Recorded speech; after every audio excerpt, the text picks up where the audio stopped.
What's right? You know what's disappointing and honestly kind of insulting at this point is Cory Booker's refusal to acknowledge Zoran Mamdani's impact in a neighboring state.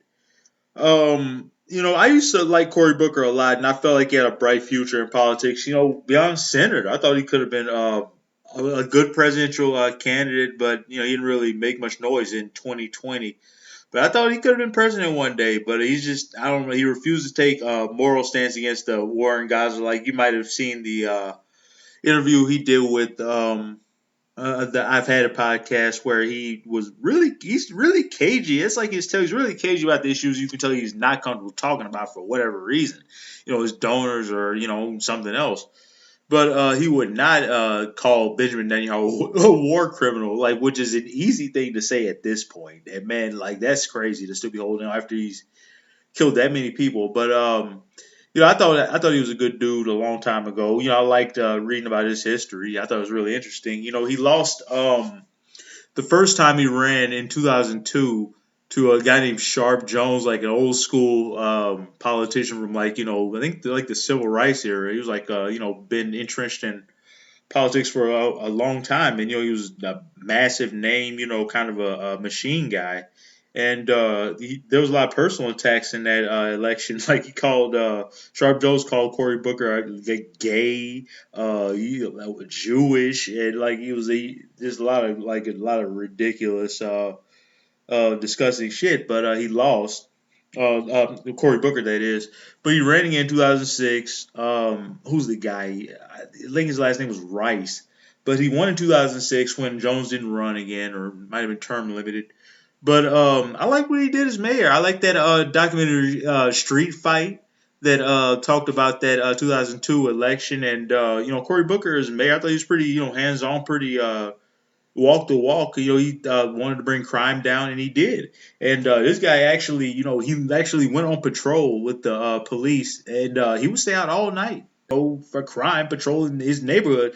Speaking of his neighborhood, he still to this day lives in a low income neighborhood in Newark, New Jersey. So that it perplexes me why he would be supporting Zoran Mamdani, because you would think he would identify with the struggle of those people because they're his neighbors. And I imagine I would bet quite a bit of money that if you survey his neighbors, I think they would like Zoran Mamdani. Like I said, it's a neighboring state. They pay attention to that stuff too. And I bet they don't like Andrew Cuomo, his neighbors, because these are probably a lot of black people. And like that's another thing that annoys me. Like I had a podcast. He's done it before. He likes to portray progressives as all white and or as gentrifiers. Like that's projection at its finest. The gentrifiers are obviously liberals, which is you. And this guy, he's revealed himself to be just that. Like this guy is not for regular people. Like, he might live in that neighborhood, but that's not. They didn't say anything. It just means he's kind of brave, I guess. But that's all it says. I wrote a few notes for the first time, because I did want this to be a total disaster. But it's just something that's been on my mind for a while. Like, but this guy gets out there. Like the 2010 blizzard in Newark, he was out there shoveling snow. I remember he documented that on back when Twitter was actually a useful, normal website. And yeah, just he did what he didn't accomplish everything he set out to do, but he fucking tried. He was young, vigorous, and to not give up after that first election in 2002 was admirable. And to come back and win, I will always respect that. But man, I just don't think he's got what it takes, because you got to take a moral stance against the war in Gaza. I feel like in this point in the Democratic Party, if you want to be a viable presidential candidate, because you look at the polls, 92% of Democratic voters sympathize with the Palestinians over the Israelis in this conflict. If you want a conflict, just to sanitize it. But we don't support AIPAC or the Israel in general at all. Like they have to go somewhere else. Just go to the Republicans full time, because and Cory Booker needs to let that go if he wants any kind of future in his party. I think like if he came out tomorrow and disavowed his AIPAC support like Seth Moulton did, and gave it back and said I don't want the money anymore, and said yes, a genocide, yeah, Netanyahu's war criminal, I would respect him. I'm not unreasonable, but I don't see him doing that. Because man, I just don't understand why he's this way, man. Because he's real cagey about this stuff. And I googled Cory Booker Zoran Mamdani. I still had a tiny bit of hope for whatever reason that he might have come around and done or said the right thing. But the first thing that comes up on the Google AI, Cory Booker downplays the impact of Zohran Mamdani's Democratic mayoral primary win in New York City, suggesting it would not affect the upcoming midterm elections. Mamdani is a progressive New York State Assembly member, and the two politicians likely have differing political perspectives, though the exact nature of their interaction isn't specified beyond Booker's public comment. But I decided to look a little deeper into it, the downplaying, and just see what he said exactly. And here we go. When it's as annoying as I expected. When asked about Zohran Mamdani's recent victory in the New York City mayoral election, Senator Cory Booker downplayed its national significance. Downplayed the national significance of a guy who calls himself a democratic socialist winning in the financial capital of the world. Man, that's like gaslighting at its finest. Like, fuck off.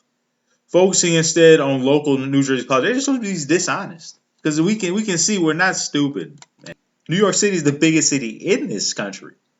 I think the mayor kind of matters. I heard, I don't know who said it. I was watching some MSNBC clip real late tonight. Somebody said it's the second toughest job in America after president. Yeah, what else could it be?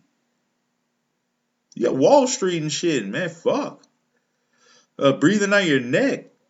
On November 4th, 2025, Zohran Mamdani, a self-described Democratic Socialist, won the general election for mayor of New York City, defeating former former governor Andrew Cuomo. And like that's something I didn't write down. That I was hoping I would remember. How are you downplaying the significance of his win when he did? He defeated a dynastic guy, a guy from a literal political dynasty, Mario Cuomo's son, former HUD secretary, former governor. And he trounced him. It wasn't even close. But anyways, his win was seen by many as a major victory for the progressive wing of the Democratic Party. It received significant national attention. I would argue it's the biggest win for progressive since AOC took office in 2018. During an interview with CNN's Manu Raju on election night, Booker was asked about Mamdani's win and his anti-Israel political views. Booker did not engage in a debate about Mamdani's specific stances or offer an endorsement. Instead, he sidestepped the issue, cagey again, and redirected the focus to his own state, stating he was concerned with the New Jersey gubernatorial race and issues affecting his constituents. And Mikey Sherrill absolutely dominated the New Jersey race. Uchi said Ciccarelli was his name. Booker had previously declined to endorse Mamdani during the June 2025 primary campaign, similarly downplaying the relevance of New York's internal party divisions to his role as a federal senator. As a federal senator of a neighboring state, he's not allowed to have an opinion, I guess. Him and Chuck Schumer. Chuck Schumer's in the state, he's not allowed to have an opinion either. Isn't that sad? This stance reflects a broader ideological divide within the Democratic Party, where some moderate and establishment figures are wary of the progressive and left-wing candidates the party's base is increasingly supporting. And Cory Booker is going to be a relic, a part of the past with no future at all if he doesn't get his mind right. Because man, he was. I'm sure when he came into office, he thought he's working class guy, fighting for people. But somewhere along the way, I don't know, he took the wrong donations or, I don't got too comfortable. I know he'd say, I don't take much corporate money, man. It doesn't even matter. Like if you took no corporate money at all, the behavior he's expressing around this, just the issue in Gaza alone is reprehensible. But he probably thought of himself as, for the people at one point. But now he's just pure establishment and just a massive disappointment. Very similar to Obama.